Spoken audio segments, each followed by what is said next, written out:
Yan po, magandang umaga po na naman po sa inyo.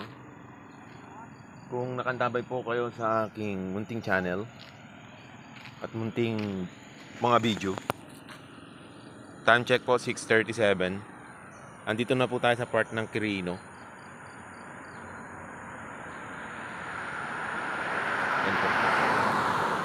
Part na po ng Quirino po ito. Ito po yung sinasabi nilang mga dingay. Andyan na po tayo yung mismo sa junction, doon po sa bandang likod po doon. Tapos pag kumaliwa po tayo, yun na po yung papuntang Aglipay, Quirino. Yan, maraming po salamat sa maantabay po ng aking video.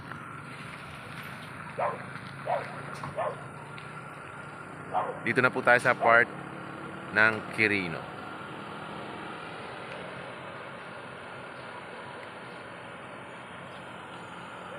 Yan po si ka-partner. Pinagilid ko dyan para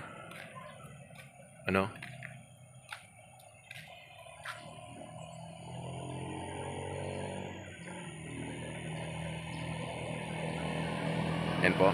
Yan po yung daan. Doon po sa bandang dulo po doon. Yun na po yung pinaka-junction po ng Mangandingay. Yan. Junction ng Mangandingay. Pag kumaliwa ka po, pag nandun ka na po sa bandang junction, is papunta na po na Aglipay yon. At yung kanan naman po ay papunta po ng Dipon to Cordon. Yan. So malapit na po tayo. Kumbaga, yung susunod na bayan na po is Aglipay, Quirino. Yun na po. Yun na po yung doon na po yung bayan po ng aking biyanan. Na doon po nakatira sila ang magkakapatid. Sila Brian, Gretel, Eds Jr. saka si Brightel May. Yan. Pasyal po ngayon ako dun sa kanila dahil bibigyan ko po yung uniform ni Eds Jr. na aking binili dahil baka ngayon po ang pasukan nila or bukas. Kaya po yan. Antabay po kayo sa mga susunod po kong mga video saka mga views po na huwag po kayo magsasawang manunood sa aking munting channel. Hindi po dahil po sa inyo, wala pong nabubuong ganito at wala pong